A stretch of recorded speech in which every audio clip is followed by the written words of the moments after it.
C'est de l'énergie, ça se construit. Mais il faut qu'il y ait quelque chose qui l'anime. Absolument. Ça en prend un chargeur pour la batterie. Les fils, c'est mon chargeur.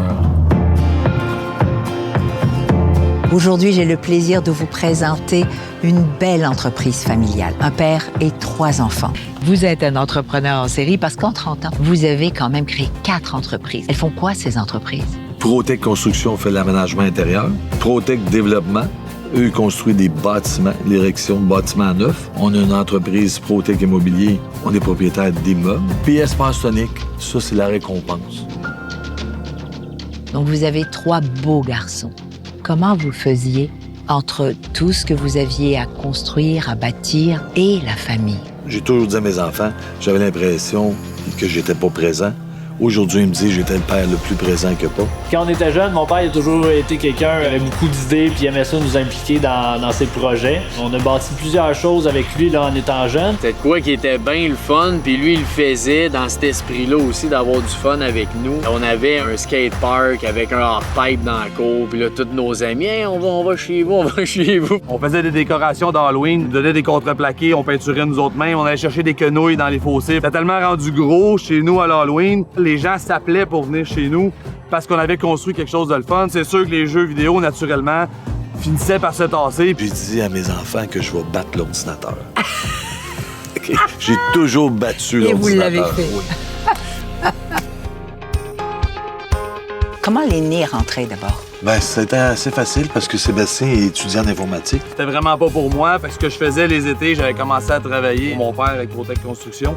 Au fil du temps, j'ai commencé à temps plein. Je suis devenu menuisier après 2-3 années. J'aimais ça aussi, mais après ça, on avait eu d'autres challenges en entreprise. Quelqu'un qui est parti, puis c'était un gars qui était important dans l'entreprise. Fait que là, j'ai manqué un surintendant. Là, je cherchais un homme de confiance. Oui. Il a sorti un des meilleurs résultats que j'ai eu dans l'entreprise. Wow. Quelques années plus tard, j'ai été comme chargé de projet. J'avais mes surintendants de chantier avec moi. C'était complètement une autre expérience, plus de défis. Ça fait quand même 17 ans qu'il est dans l'entreprise. Quand même, oui. Il est rendu directeur construction. Puis il a un défi de devenir président. Il est là sur ça de cette façon. J'ai débuté mes études en administration à l'université. J'ai commencé à temps partiel chez Protec. Puis à un moment donné, je vais essayer ça, la construction, juste aller par curiosité. Mon Dieu, il a vraiment pas aimé ça. Quand je suis rentré dans les bureaux, c'est là que j'ai vraiment trouvé ma place. Je faisais de la comptabilité, donc c'est moi qui rentrais les factures, je m'occupais des fins de mois, tout ça. Lui, il m'arrivait avec des super tableaux de rentabilité, de performance, de KPI. Ah, j'étais excité de voir tout ça, là. L'artiste de la famille. Est-ce que vous auriez pensé qu'il devienne entrepreneur? Ah, c'est sûr que non, hein? C'est un passionné, il est dans la musique. Il n'a même pas envie de la construction, il pense même pas à ça, OK? C'est mon père, dans le fond, qui avait une idée de créer un espace dans la forêt qu'on aménage pour les gens, pour qu'on puisse faire des rencontres, qu'on puisse faire un petit 5 à 7. Puis il m'a parlé de ce projet-là, on était au resto, il disait hey, j'ai ça en tête. Puis je disais hey, ça m'intéresse ça. Puis il a dit oh, ouais, ça t'intéresserait de faire partie de ça. Ça a pris peut-être 1 an à prendre la décision. Mais quand il est venu ici, on travaillait le soir, la fin de semaine. Quand j'ai commencé ce projet-là, j'avais un petit 4 roues puis une pelle à la main. Je suis un gars de nature, j'adore la randonnée. Ce projet-là mixe un peu des deux, là, donc être en forêt puis être dans le bien-être. Il représente le plaisir au mieux-être, c'est vraiment un individu de ça.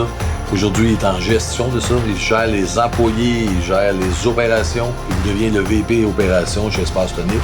C'est pas quelque chose que j'aurais pensé, mais aujourd'hui, je suis reconnaissant de la vie puis gratitude à ce beau projet-là. Comment vous avez fait pour être impartial dans les décisions de qui allait prendre quoi et se mettre où et travailler? Le comité consultatif va prendre la décision qui va où pour faire grandir l'entreprise. Fait que les enfants restent actionnaires, mais le poste qu'ils occupent, il doit être le meilleur pour lui. Comment vous avez fait pour penser au partage des actions? Fait qu'on a décidé de créer l'actionnariat égal. Les 3 frères plus le père à 25 %. Ce qu'il nous a dit que lui sentait face à ça, c'est qu'il n'y avait plus la responsabilité de faire vivre ses fils. On allait réussir à grandir ensemble. Puis ça nous a automatiquement donné confiance. C'est un peu ça la fierté de mes fils, c'est d'être capable de grandir ensemble là-dedans. De le voir, c'est ma plus grande fierté, je crois.